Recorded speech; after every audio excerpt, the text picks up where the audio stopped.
All right, hey everyone, good Tuesday evening. All right, we are getting live reports in, so I'm going to read some of these reports off to you because an event like this, again, it's critical for you guys to be the eyes and ears for us. So that's helpful during severe weather and helpful during winter weather like this. So let me read you some of the more recent reports that I've gotten.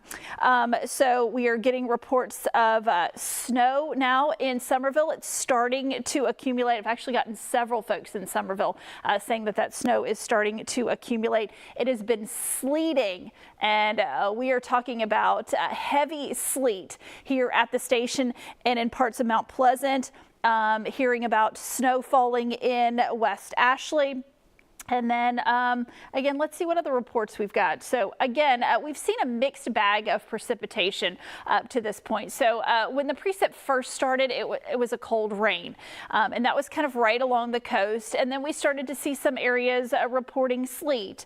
And then we started to see our first reports of snow really kind of in the low country, I would say maybe about an hour ago. So we're going to see more and more reports of that snow across the area. So I'm just seeing if anybody else has reported anything, trying to get just kind of all around the area. Snow in Harleyville. We're seeing a bit of snow in Aiken. We knew that. Some people are saying, you know, their decks are covered. So again, we're starting to get accumulation.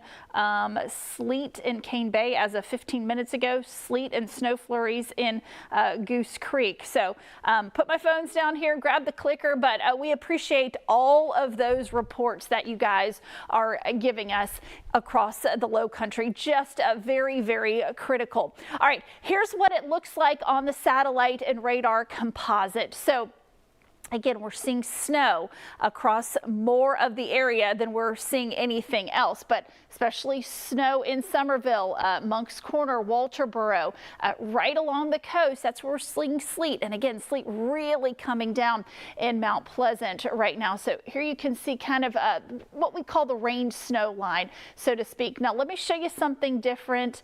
And of course, it's not going to work out right, but correlation coefficient. Let me go back to this. Maybe it'll get, there we go. Let's give it just another second. So how correlation coefficient works, right, is it looks at what is falling out from the sky, whether it's raindrops, whether it's ice, whether it's snow flurries, so to speak. Now, let me show you the color scheme on this, and hopefully the rest of these scans will come in. Where we're seeing the red, that's where everything is going to be approximately the same size. Again, this is what we call correlation coefficient.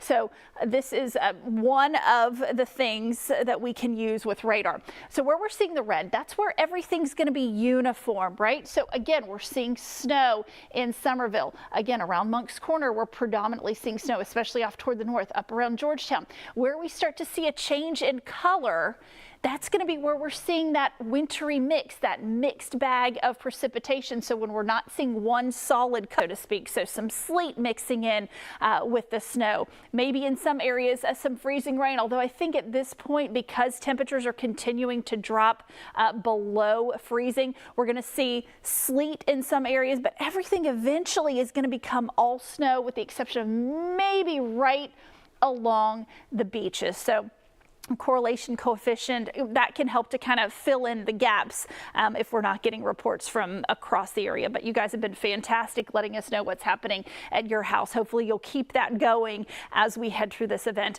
Look at this, temperatures, and they're continuing to drop. So again, this is showing that we're going to see everything transitioning to snow with the exception of right along the coast. So look at that, we've already dropped. And this is just, again, I was just monitoring temperatures 15-20 minutes ago.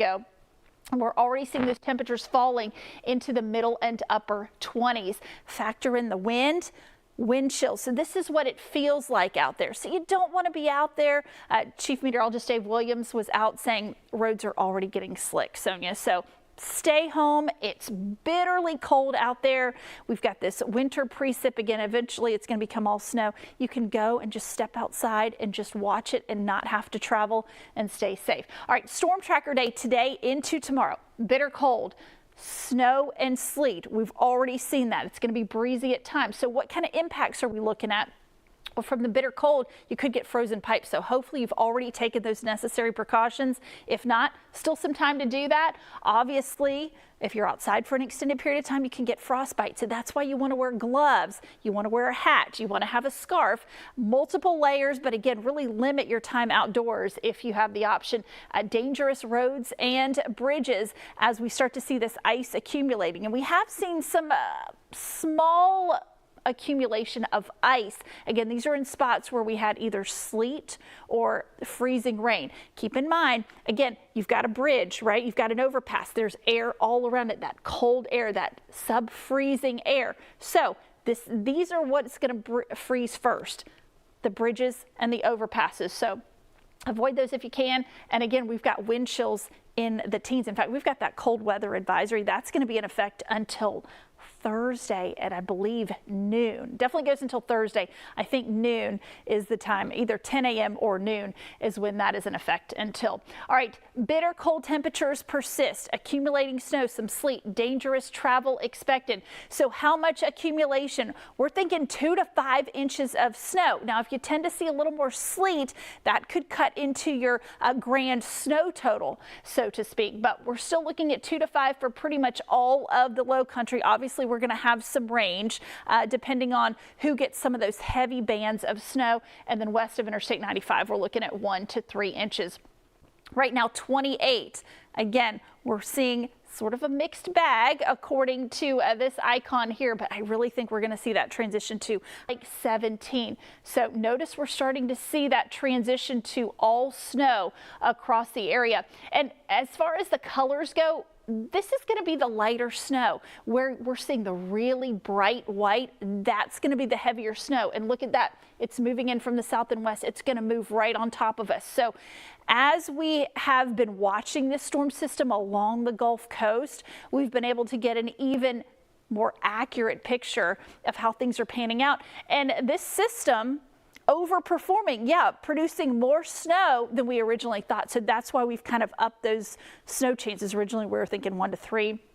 Now we're thinking more 2 to 5. And they got at least 10 inches of snow in New Orleans, right? They're still getting snow falling in Pensacola, the panhandle of Florida. And look at that snow extending up through middle Georgia, up into South Carolina, parts of North Carolina. But again, the heaviest of the snow right here where we've got that really bright white. So that's what's going to move over on top of us. So those snowfall totals will be accumulating. Look at all the storm reports. Let me go back for a second. So extending from North Carolina back into Oklahoma and Texas. I wanted to show you just a few of the reports that we're already starting to get here in the low country, and reporting a freezing rain there in Mount Pleasant. So again, we're looking at that accumulation starting to happen. Again, for some, it was folks that had the freezing rain and the sleet. Again, they're getting that light ice accumulation, but now we're going to see that snow accumulating.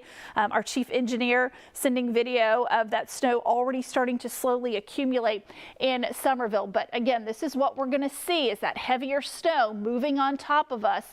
That low, it's not too potent, but we've got the cold Arctic air in place, the moisture riding up and over it. And again, that's what's produced snow from the Gulf Coast through parts of the deep south and now into parts of the southeast. So this snow is going to continue to fall overnight. We're expecting the roads to become more treacherous, so stay home if you can.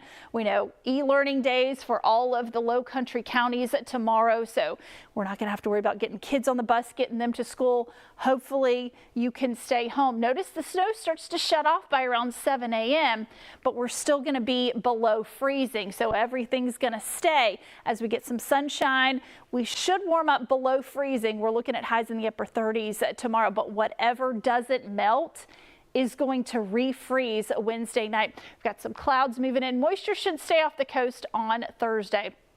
Here's what we're looking at as far as cold weather tips.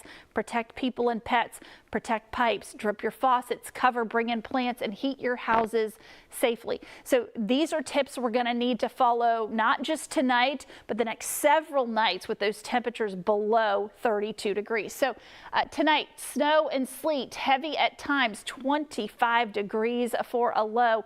And then tomorrow, snow ending clearing and cold, a high only of 36. So we're only going to be 4 degrees above freezing. So again, as we head toward lunchtime, we're still going to be below freezing. So it's not going to be until tomorrow afternoon we maybe get some melting occurring. So because of the treacherous travel, because of the accumulation of that frozen precipitation, that's why we've designated it as a storm tracker day. Plus, it's just going to be cold out there. Then we're down to 18 Wednesday night. And look at that.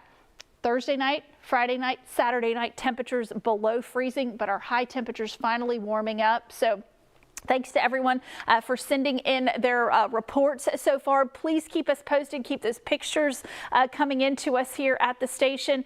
And I hope you stay warm and please stay safe.